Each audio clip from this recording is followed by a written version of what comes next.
highway run. Am I the only one who feels like people can tell when they're falling apart? I feel like you can see it in how my hair looks that day and how tired I look. I'm falling apart, guys. Let's see if I can get through today's book, which again, I should have posted. Let's see. What is today? I don't even know what today is. I should have posted this 4 days ago. And I haven't even done the review for it. Not that thick. But if you saw my first book review, yeah, you'll know why I ended up where I am right now. Because I just needed something quick and easy to get through, record, and edit and post. And I ended up doing all 4 books in the series. And yeah, so that was all my fault. I should have known. It was not going to be that easy. I should have known. I couldn't have stopped at book 1, but here we are. Today is Elfquest book 4. If you haven't caught up with what is going on, you need to go back and read those books. In this book, we pick up right where the last book left off. It is with Cutter and his crew being saved from the trolls by a new group of elves. Cutter's mission his quest has been to unite all the elven groups, and now his new quest, like his edited quest, is to find the palace of the High Ones where they all originated from. We open with them being rescued by the Go-Backs. Like, why are they called Go-Backs? Because they're closest to the palace, and they are always trying to go back. They used to be kind of a wandering group, and then, slight spoiler here, Rayek from the first novel, Lita's love mate before Cutter showed up, when he leaves Sorrow's End because Cutter shows up, he ends up with the Go-Backs, and at that point, that is when they start hearing or feeling the call of the palace, and they decide to become more stationary. They were always trying to go back. However, because the trolls are in their way, nobody ever came back.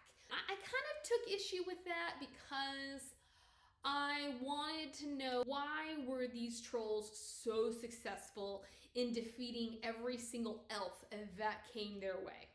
I understand brawn can go a long way, but sometimes I'm like, these elves have to be smarter than that. If the trolls are learning and evolving, why aren't the Go-Backs learning and evolving? But of these groups, the Go-Backs are the fighters. Cutter's group, the Wolfriders, are much better fighters than the Go-Backs, but they're about skirmishes, survival. The Go-Backs are about war. They want to defeat the trolls, and they are going to do whatever it takes.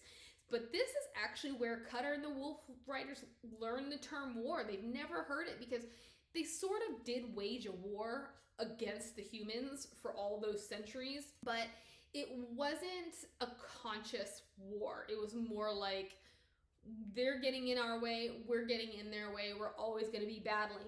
But a war is a conscious effort. A war is something that started with a purpose and just has become something that nobody is really fighting for anymore. They're just basically fighting because one group wants to be victorious over another. Anyways, Cutter and his clan are rescued by the Go-Backs. Cutter is mortally wounded. One eye has been killed. But as the Wolfriders are taken into the Go-Backs hideout, Petalwing, the preserver, does come and preserve one eye, but when Clearbrook goes to find him, she can't find him. So we don't know what happened to him.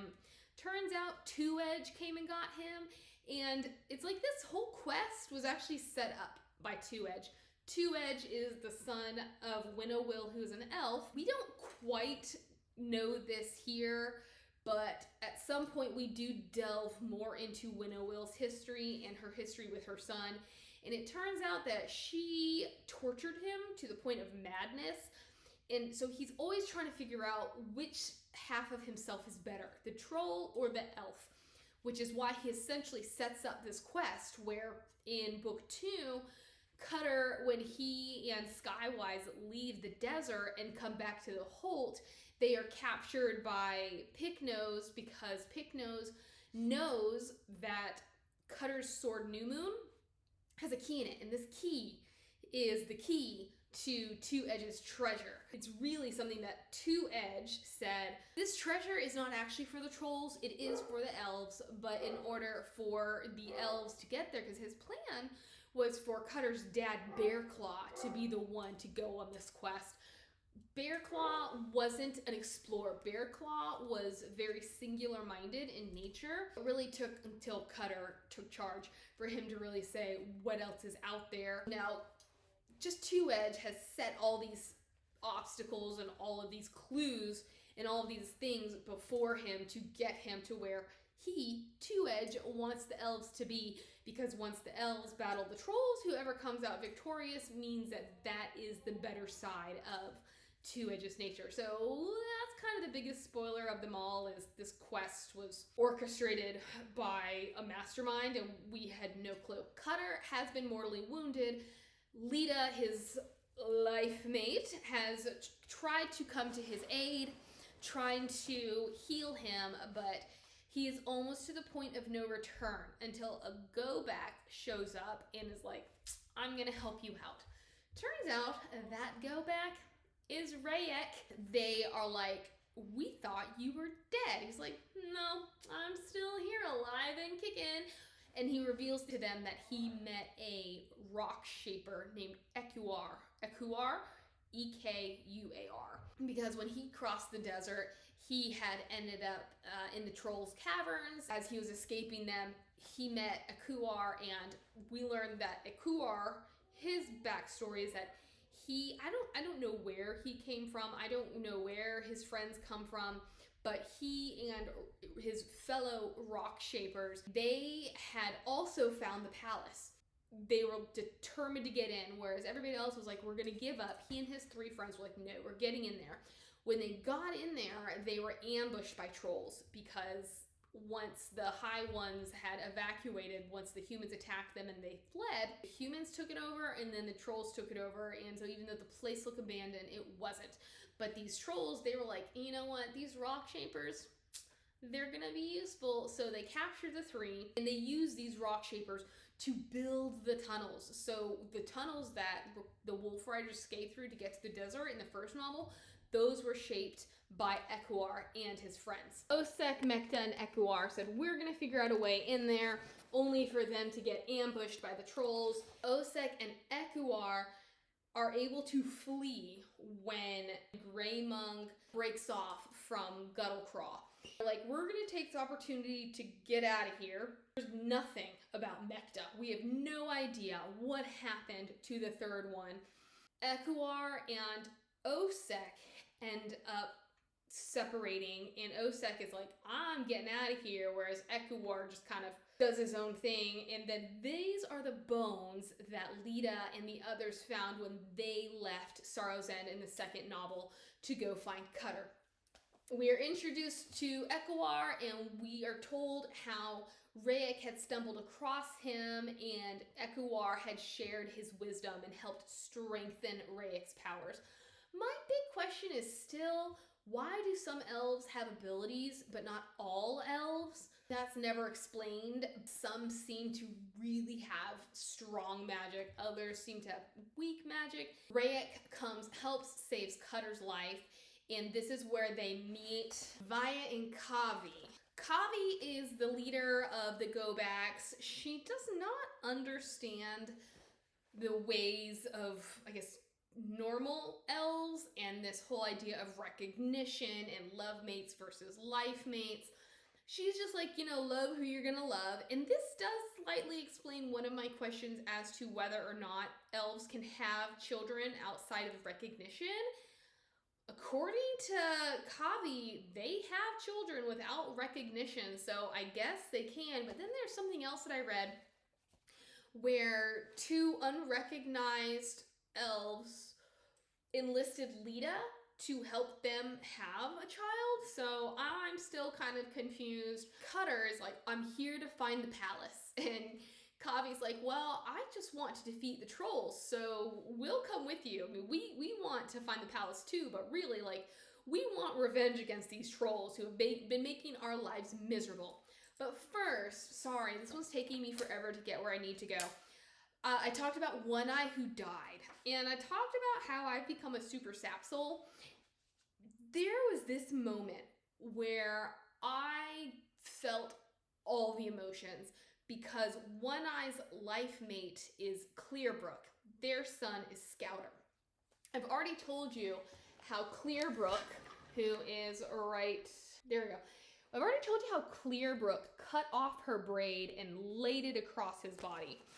Well, she is not handling the loss of her life mate very well. She goes crazy. So she's here. And I love these illustrations, how they do so much without saying much at all, and you feel her pain. We have her looking for his body and it's not there, and all these people are just trying to come to her aid and help her, and she is like, I'm over this. They took my life mate. I want blood. And she's somebody who to me always seemed to be relatively peaceful, maybe even passive. And this one event has driven her mad. There is this one moment where it's kind of a crossroads of they're gonna have to fight the trolls, and Cutter is like, do you smell that? Strongbow is like, yeah, I smell that. That is the smell of mad coil from the first novel. What's going on? And it's basically the smell of revenge.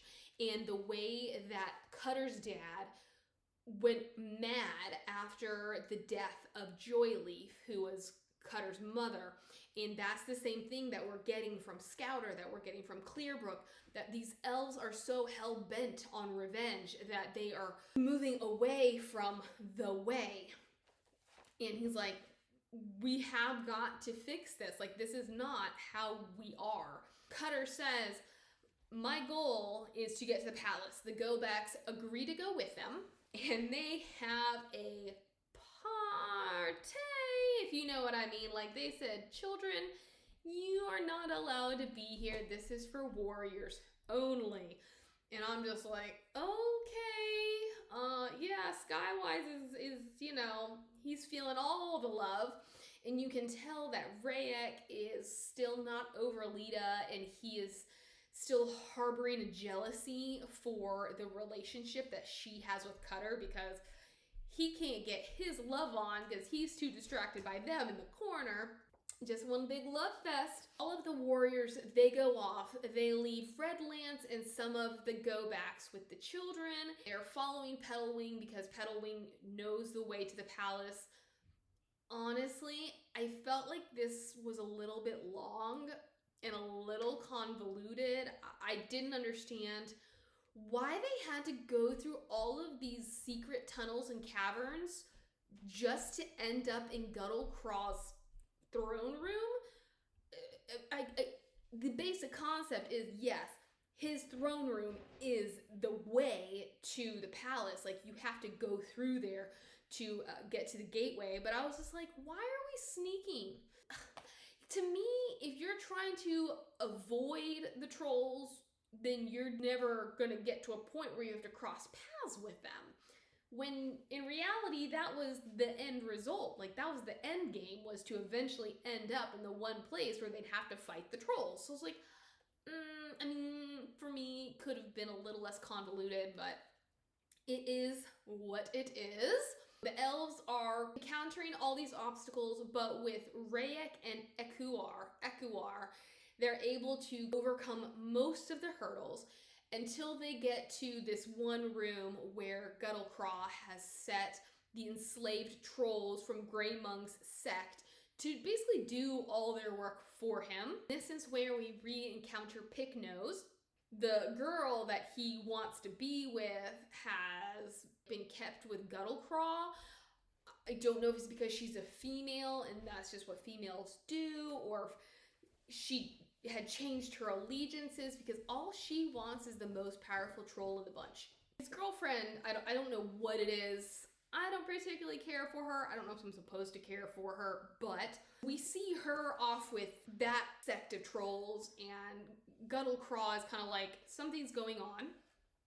But now that the elves have gotten into this enslaved area, they're able to take down some of the guards, and Cutter makes an alliance with Picknose. He's like, dude, if you don't want to be slaves, or maybe it's more like Picknose is like, we don't want to be slaves, we will help you. You give us that key and we're good to go. As the elves are like, hey, it's time to get out of here. We fought as much as we could. Via and Pike, who I don't think I have shown you Pike yet. Pike is a Dreamberry boy. He, in my opinion, is kind of silly, but given certain circumstances, apparently he's not.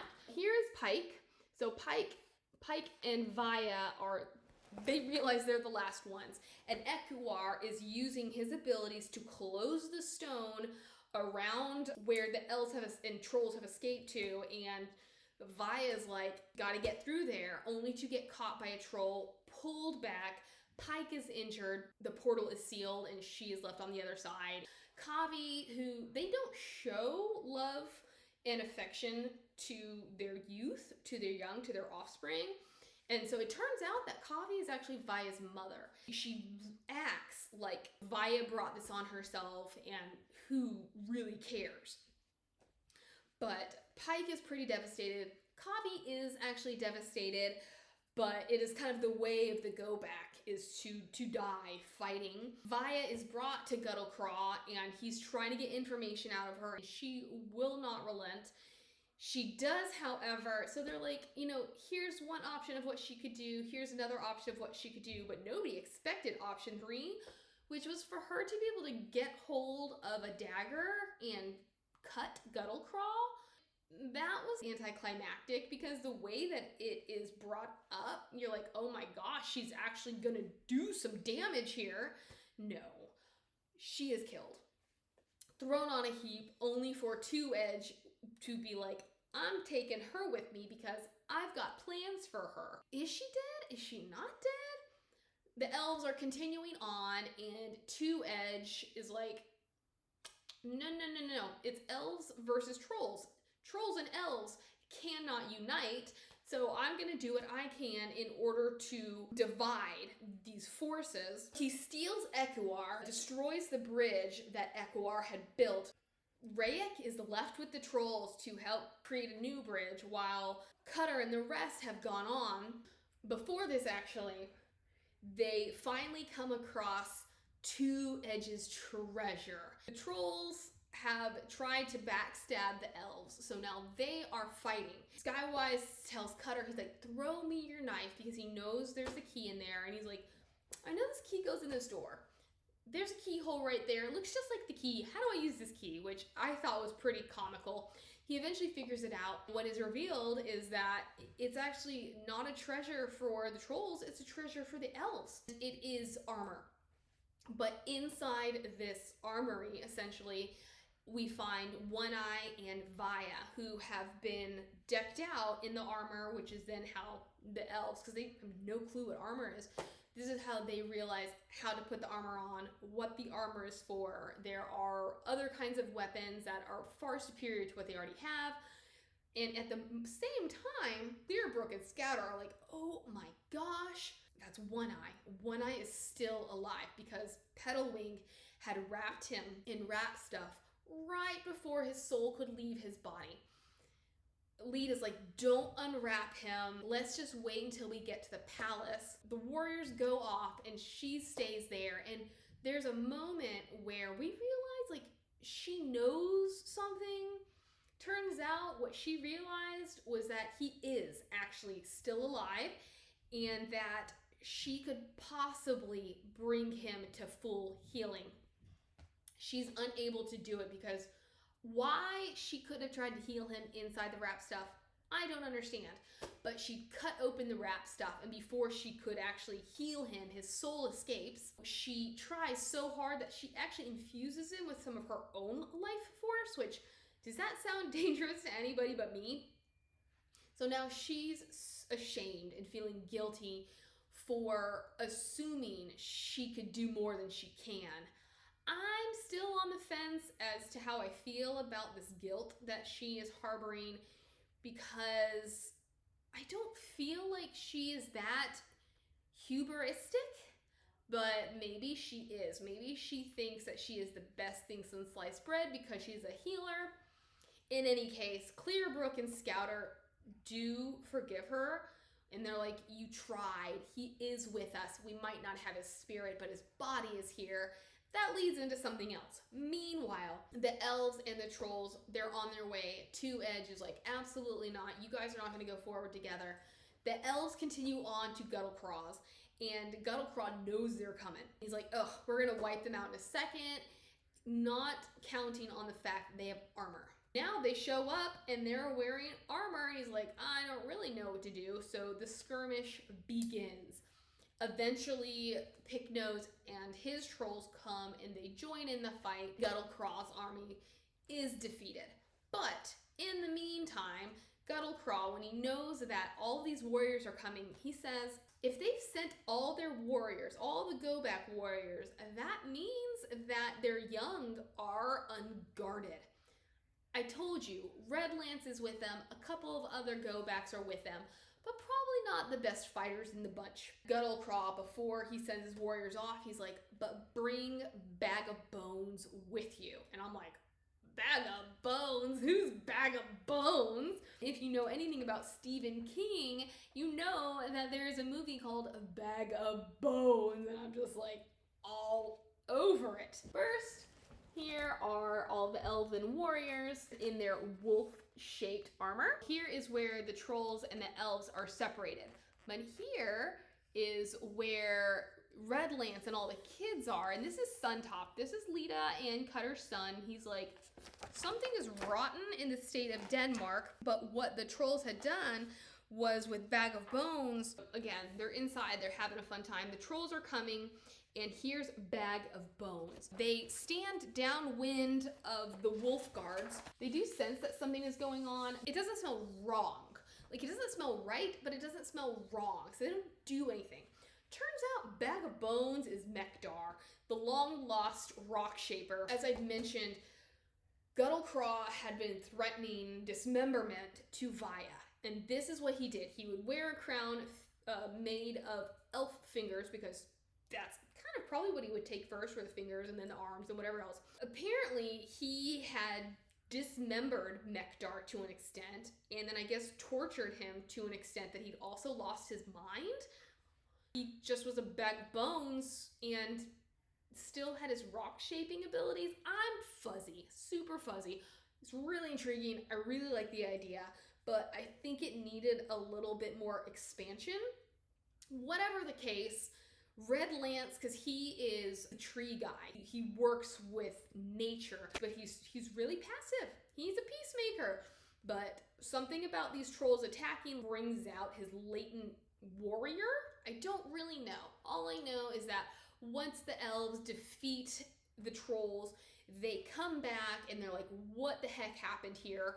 Redlance is out of his mind, even though I don't really know what he did, because it seems like Ember, who is Lita and Cutter's other child, their daughter, the one who is going to take over as chiefess when it is her time, she's the one who has come to the rescue, and I guess perhaps even these children of the go-backs, because they're raised to fight. Redlance is scarred by whatever he encountered and did. Nightfall comes in, and this is where we learn that you can essentially force yourself into recognition. So before they had left, she was like, this is my recognition name. You have it. They don't feel particularly right about it, but she figured out her name. She gave it to Redlance. So now she kind of dives into Redlance's psyche in order to bring him back. And she's like, please don't go. Don't leave me. I need you. I'm trying to find you. Come back to me. Where are you? Who are you? Over here, he's like, I'm So she's Twin. He is she's able to bring him back to her and all is right with the world again. But they're like, how in the world were these trolls able to get past our wolf guards? And that is when they find a bag of bones. He froze to death. I don't understand this. I don't understand Bag of Bones' capacity. Where have they been keeping Mekdar? What really happened to him? Maybe in one of those other books that I have, we'll get more explanation, because apparently we do get explanation of the High Ones and more things like that on background. But I'm like, so where have they been keeping Mekdar? If he's able to creep across these snow dunes, at what point did he freeze to death? Because I don't know what the time frame is. I don't know how long the battle ensued inside. I don't know how long it took them to get to Guttlecraw. I don't know any of this. And then I don't know at what point Guttlecraw's forces came to attack the children, and how long Mekdar has been just hanging out in the snow by himself, forgotten. So this book, just like the last one, it was very overwhelming. And to go from that to this, we had a couple chapters, if you will, of calm, but it was a lot. I will say it was not my favorite book. It was kind of convoluted into getting to the end, to finishing this quest. I liked the idea that Two Edge had set all of this up, but at the same time, Two Edge, we'd known about him from the beginning, but all of a sudden it's all about Two Edge. I thought we kind of lost our focus. Let's get back to the focus. They have found the palace. The trolls are trying to ward it off by creating a metal shell, because even though Ekuar could work with stone, he cannot work with metal. But there is one wolf, because Cutter had found a band of starving wolves that essentially had been trapped by the trolls, and they were there so that if any elves fell into this trap, these wolves would eat them. So he saves them, and they kind of join in with the elves. And on this quest, in the end, there is one wolf who's kind of like, all right, this is great, but I'm gonna go that way. And that's a little bit of foreshadowing. The language that is used, we're like, I think this is more than just a regular wolf. Turns out this is Tamain, the High One from which they descended. And she is already at the palace, and she's trying to get inside.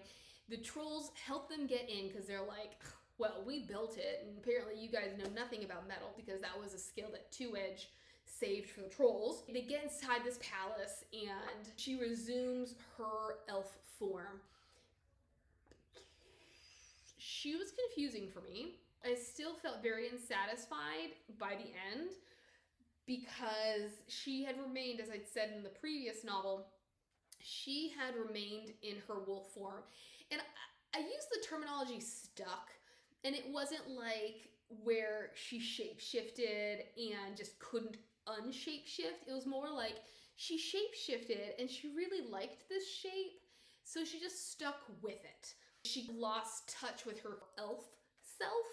Not like she lost touch with her essence, but she just kind of forgot what it was like to be an elf. So she just stuck it out as a wolf until she realized that she needed to be back in her elf form. And so she's just like dazed and confused herself, which left me dazed and confused. But she leads them to this door that not even an elf could get through. And the trolls are like, we always wondered what was behind that door. We could never open it. She's like, well, duh, because you needed a preserver. She's like, Petalwing. They're able to get Petalwing in. Petalwing opens the door, and she is astonished to discover that the High One who had been there had died. And I'm like, I mean, like, there's just so much that was left unresolved for me, and this expectation that a High One could still just be hanging around this palace was a bit much. But this is reminiscent of what we saw in book 3 with Egg, and how this glider was set to observe this egg, which continued to write the history upon itself. So that's basically what we find in this room. Here is the fellow who is supposed to be basically their historian, the preserver of the history, and he was wrapped in wrap stuff, and apparently at some point when they crashed, the wrap stuff tore, and as they say, he never woke up.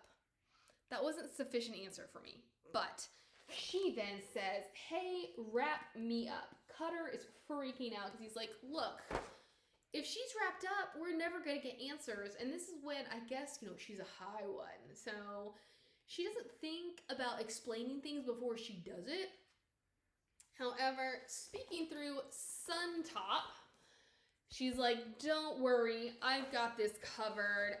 I'm just going to be the mother of memory, essentially. You need me to talk through the scroll of colors. Even though she's in wrap stuff, which is supposed to keep you in stasis, she can still speak mind speak. She speaks through Suntop to say, look, we're super powerful. Me, not we, me, my people, the high ones, are this superior race of elves. We lived on a planet and we knew we had magic, but we never tapped into our magic because we were so good with working with our hands and our resources that we didn't need to tap into it. Until we stripped this planet of resources, we all went out into the furthest reaches. And then some of us decided to come back to our home planet. We still had no resources, so this is when we tapped into our magic. We became even more superior than we used to be. By using our magic, we were able to learn and grow and expand until our planet could no longer teach us anything anymore.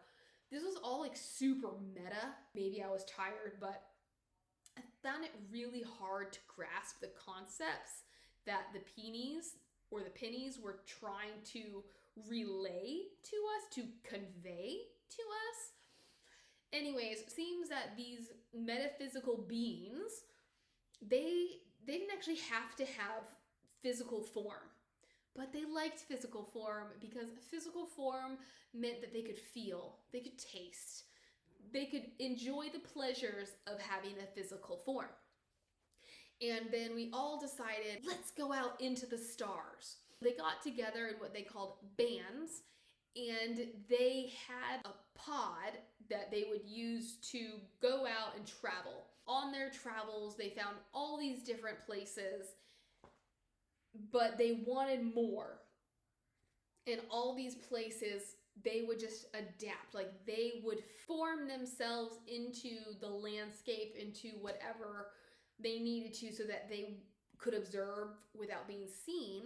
But then they heard of this world of 2 moons, which is where the Wolfriders hail from. I guess their intent was to land during the Renaissance, but they had taken creatures from their homeland, insects, humanoid creatures that turned into the trolls, and so they were all living in harmony until the trolls' ancestors, who were kind of like slaves, so I could understand where their unrest came from. They were the ones who, for their own sake, kept this palace clean. And so they had decided to have their pod take the shape of a palace because that is what these Renaissance type, this Renaissance era of people could relate to.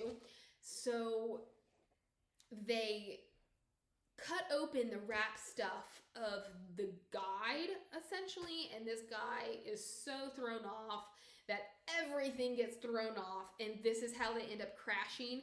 They crash into this world of 2 moons, but when it's a much younger, more primitive planet. This is when the doors open and the humans come and massacre everybody. And so yeah, they're like, trolls, it's all your fault. Or at least to Maine, it says, trolls, it's all your fault. And there is a recognition that, look, the trolls didn't want to be slaves. Give us a break. Now Cutter, he's at another crossroads where During the fighting, not all of them understood weaponry. For those who didn't, to get a hang of it, those who did had to ascend. So they would like connect by the mind, and they would stay with the same, I don't know, I think Cutter was connected to 2 other people. Turns out Dushan is pregnant with Tildak's bird bat baby. So he's like, I've got to protect Dushan, but I also have to help this go back. So Skywise gets into a situation where he needs help. And even though he understands why Cutter doesn't come to his rescue, he's also a little bit bitter. Is this the end of the Blood Brothers? Cutter is at this crossroads of, what do we do? I have fulfilled my quest. We've gotten where we wanted to go. But is this where we need to stay? He's talking with Strongbow, who is like the epitome of the way. And they come to this resolution that, you know what? Maybe we don't need to stay here. But Skywise is still bitter, and he has hardened his heart to an extent against Cutter. He's like, well, you guys can go. I am staying. This devastates Cutter, but he's like, I get it. They're off. The go-backs are off.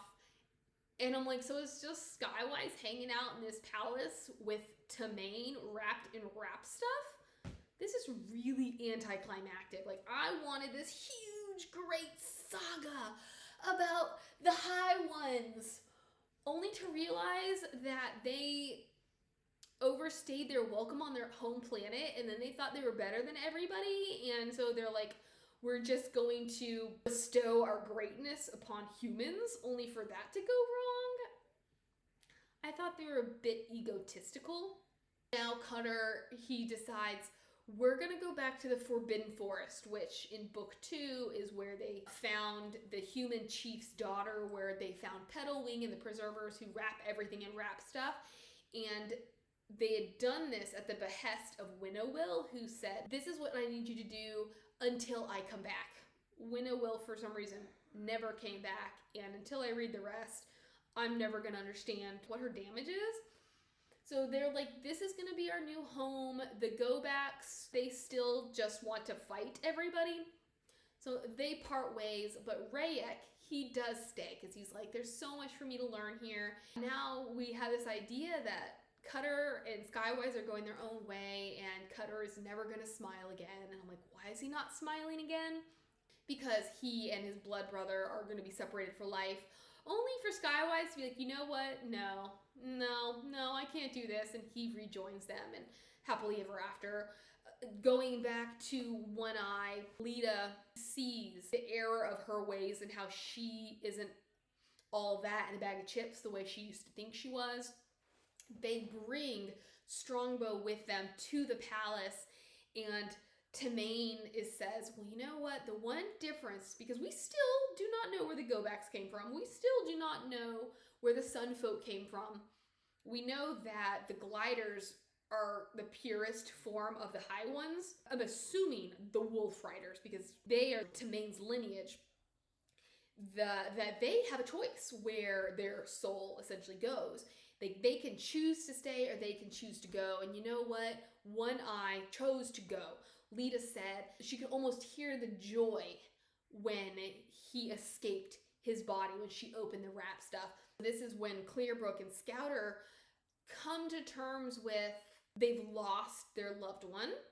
But what Clearbrook does say is, hey, I still want his body preserved.